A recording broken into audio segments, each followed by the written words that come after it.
अपराध किस लेवल पर किया जा सकता है या अपराध किस लेवल पर करवाया जा सकता है, उसी से जुड़ा आज एक मामला हम आपको सुनाएंगे। खैर, ये मामला भारत का नहीं है, ये मामला दुनिया के एक हिस्से का है, फ्रांस का।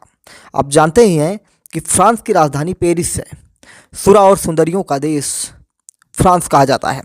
लेकिन उसी फ्रांस में एक व्यक्ति अपनी पत्नी का बलात्कार अनजान लोगों से करवाता था।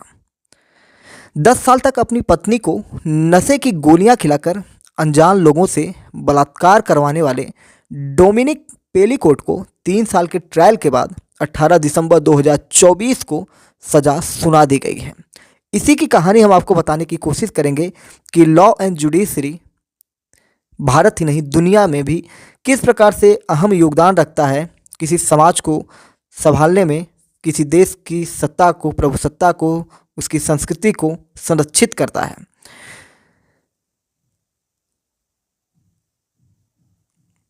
उसके साथ एवी गणन की कोर्ट ने 47 लोगों को रेप और 3 लोगों को रेप की कोशिश का दोषी भी पाया। डोमिनिक को बेटी और प्रेग्नेंट बहू की अश्लील तस्वीरें खींचने का भी दोषी पाया गया है।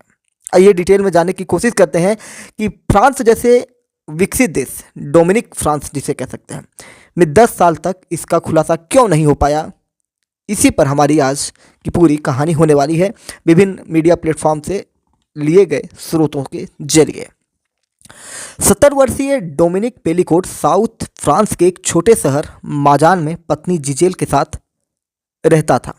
वो बिजली कंपनी के रिटायर्ड कर्मचारी हैं और पत्नी एक मल्टीनेशनल कंपनी में मैनेजर थी। 1973 में दोनों की शादी हुई और उनके 3 बच्चे हुए। 12 सितंबर 2020 को भी डोमिनिक एक सुपरमार्केट में महिलाओं के स्कर्ट के नीचे से वीडियो बना रहा था। तभी वहां मौजूद गार्ड ने उसे पकड़कर पुलिस के हवाले कर दिया था। पुलिस को उसके मोबाइल से कई महिलाओं के अश्लील वीडियो प्राप्त हुए। इसके बाद पुलिस ने उसके घर पर छापा मारा। वहां से 2 फोन, 1 कैमरा, 1 वीडियो रिकॉर्डर और लैपटॉप बरामद किया। जांच में पुलिस को डोमिनिक के कंप्यूटर से 20,000 से ज़्यादा अश्लील वीडियो और फोटो मिले थे, जिन्हें अब्यूज्ड, हर रेपिस्ट और नाइट अलोन नाम के फोल्डर में सेव किया गया था। 2 नवंबर 2020 को पुलिस ने जिजेल को पुलिस स्टेशन बुलाया और उसके पति के लैपटॉप से मिले वीडियो और फोटो दिखाए गए। इसमें जिजेल के भी वीडियो थे। नशे की हालत में जिजेल के साथ 72 पुरुषों ने रेप किया था।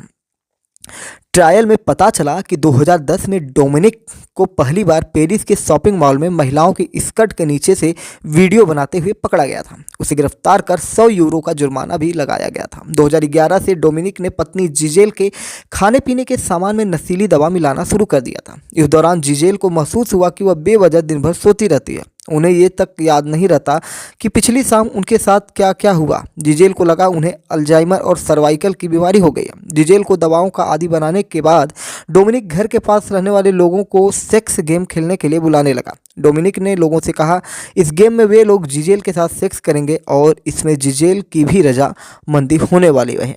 डोमिनिक सावधानी भी बरतता। जिजेल को छूने से पहले वह आरोपियों के गर्म पानी से हाथ धुलवाता ताकि ठंडे हाथों से छूने पर जिजेल की नींद न खुले। सिगरेट, परफ्यूम या कोई भी निशानी कमरे में नहीं लाने देता। पुलिस को डोमिनिक के गैरेज से एक पेन ड्राइव भी मिली जिसमें वह सभी अश्लील वीडियो और फुटेज इकट्ठा करता था। उसके पास से बेटी कैरोलिन, बहू अरार और सेलिन की अश्लील तस्वीरें भी प्राप्त हुई हैं। 2020 में जिजेल ने डोमिनिक को तलाक दे दिया। डोमिनिक पर स्टडी करने वाले साइकोलॉजिस्ट डॉक्टर लॉरेंट लेट का कहना है कि डोमिनिक मानसिक रूप से बीमार नहीं बल्कि स्प्लिट पर्सनालिटी का शिकार है। डोमिनिक के दिमाग में 2 तरह के इंसान हैं। एक वो जो महिलाओं के अश्लील वीडियो बनाता था, जिसने पत्नी के साथ 72 अलग अलग पुरुषों से रेप करवाया, उसकी वीडियो बनाई और प्रेग्नेंट बहू की नहाते समय फ़ोटो भी खींची। जबकि दूसरी वो जिसमें वह एक फैमिली मैन है, उसे साइकिल चलाना पसंद था, अपने बेटे और पोते को फुटबॉल मैच दिखाने ले जाता था। डोमिनिक के बड़े बेटे डेविड ने जो मीडिया रिपोर्ट्स में अपनी बातें कही हैं, उनकी अगर हम माने तो वो कहते हैं कि मेरे माता पिता हमारे लिए बर्थडे की सरप्राइज पार्टी ऑर्गेनाइज करते थे। हमारे सभी दोस्त इसमें शामिल होते थे। मेरे दोस्त मेरे पिता को रोल मॉडल के रूप में देखते थे। उनके साथ मेरे पिता नाचते थे और साथ में खाना खाते थे। आज उन्हें यकीन नहीं होता कि मेरे पिता फ्रांस के सबसे भयानक रेपिस्ट बन गए हैं। जिजेल के मास रेप में डोमिनिक के अलावा 50 अन्य पुरुष आरोपी बने।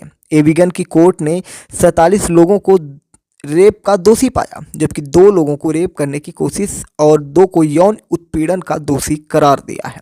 रेप करने वाले 50 लोगों में फायरमैन, ट्रक ड्राइवर, बैंक कर्मचारी, बिल्डर, मजदूर और जर्नलिस्ट जैसे प्रोफेशनल लोग शामिल हैं। इनमें से ज़्यादातर माजान के 50 किलोमीटर की रेंज में रहते हैं। 2013 से 2020 के बीच इन आरोपियों ने जिजेल से रेप किया। तब उनकी उम्र 23 से 73 साल के बीच थी। वीडियो के आधार पर जिजेल के साथ रेप करने वाला पहला आरोपी एड्रियन लॉन्गरॉन था। एड्रियन ने 2014 में जिजेल के साथ रेप किया था। तब उसकी उम्र सिर्फ 24 साल और जिजेल की 62 साल थी। इसके अलावा आरोपियों में 63 साल के रोमेन वी भी हैं। रोमेन ने HIV पॉजिटिव होने के बावजूद जिजेल के साथ 6 बार बिना प्रोटेक्शन के सेक्स किया। इसके अलावा 2 बेटियों के पिता क्रिस्टियन लेस्कोल ने जिजेल के साथ रेप किया। 43 वर्षीय विल्डर हुसा में 3 डोगन और 40 वर्षीय रेडॉन अजुगाद ने भी जिजेल के साथ रेप किया। रेडिन की 2 पत्नियां और 4 बच्चे हैं। रेडोन पर घरेलू हिंसा के भी आरोप लग चुके हैं।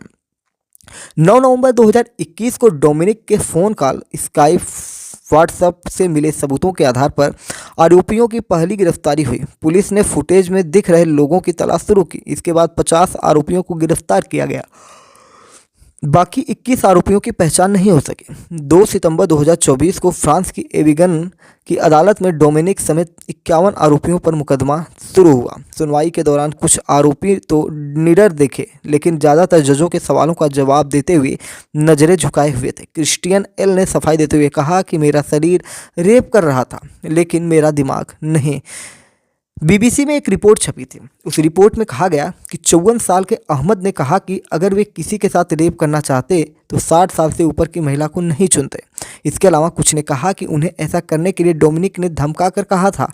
इन बातों का डोमिनिक ने खंडन किया और कहा कि उसने पहले ही बता दिया था कि उनकी पत्नी इससे अनजान है।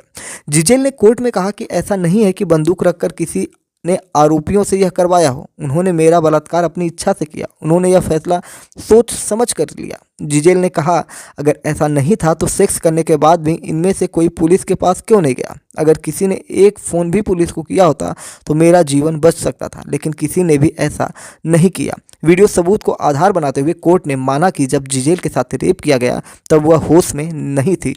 कोर्ट ने डोमिनिक को 20 साल की सज़ा सुनाई। इसके अलावा जिजेल से रेप करने वाले 20 आरोपियों को दोषी मानते हुए 3 से 18 साल की सजाएं सुनाई गई हैं। रोमेन वी को 18 साल, जा पियरे मार्सेल को 12 साल, शार्ली आर्बो को 13 साल, क्रिस्टियन लेस्को को 9 साल और लायोनेल रॉड्रिगेज को 8 साल की सज़ा सुनाई गई है। आरोपियों के पास अपनी सज़ा के खिलाफ अपील करने के लिए 29 दिसंबर तक का समय है। अल जजीरा की रिपोर्ट में जो बातें छपी हैं, अगर उसकी माने तो जिजेल पेलिकोट ने कहा कि वे मानती थी कि वह एक परफेक्ट मैरिज रिलेशन में थी, लेकिन डोमिनिक ने उनके साथ जो किया इससे वे टूट गए। उन्होंने सभी आरोपियों को सजा दिलाने के लिए मुकदमे में नाम न बताने के अधिकार को खत्म कर दिया। उन्होंने अपनी पहचान उजागर की क्योंकि वे महिलाओं के लिए मिसाल बनना चाहती थी। जिजेल ने जज को रेप की वीडियो रिकॉर्डिंग लोगों और वीडियो के लिए सार्वजनिक करने के लिए भी राजी किया। वीडियो सार्वजनिक होने के बाद जिजेल के वकीलों ने इस फैसले को जीत बताते हुए कहा, अगर यही सुनवाई अपने प्रचार के जरिए दूसरी महिलाओं के साथ रेप होने से रोक सकती है तो जिजेल को असल न्याय मिल जाएगा। 19 दिसंबर को कोर्ट के फैसले के दिन जिजेल पेलिकोट गले में स्कार्फ पहनकर पहुंची। उनकी बहादुरी के लिए उन्हें ऑस्ट्रेलिया की ओल्डर वुमन नेटवर्क ऑर्गेनाइजेशन की ओर से तोहफे में दिया गया। जिजेल ने इसे सुनवाई के दौरान भी पहना।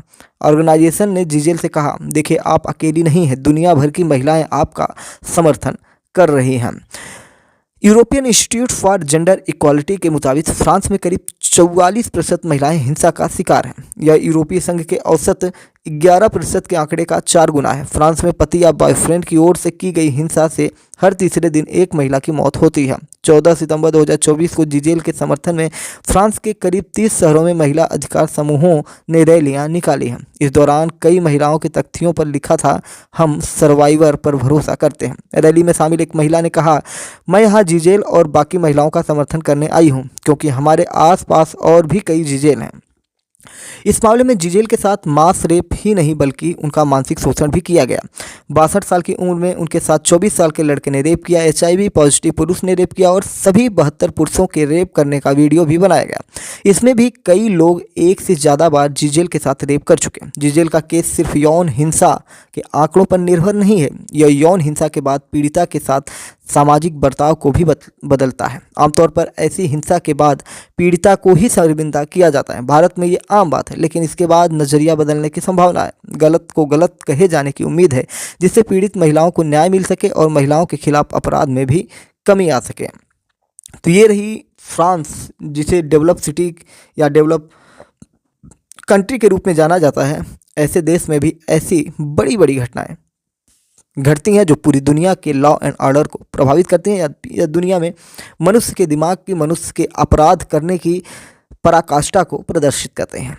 चीज़ें समझ में आई होंगी, तो आपका कर्तव्य है कि अगर आप यहाँ तक पहुँचे हैं तो चैनल को सब्सक्राइब करिए, बेल आइकन को दबाइए, अपने दोस्तों में शेयर करिए, उनको भी बताइए कि MPS हिंदी एक ऐसा चैनल है जहाँ पर डेली करंट अफेयर्स और न्यूज एनालिसिस प्राप्त होता है। साथ ही साथ कंटेंट जो होते हैं बिल्कुल पुख्ता होते हैं, प्रामाणिक होते हैं, कई जगहों से फिल्टर होकर तब आपके पास पहुंचते हैं और अपने विचारों को भी कमेंट बॉक्स में बता सकते हैं। जय नमस्कार, भारत माता की जय।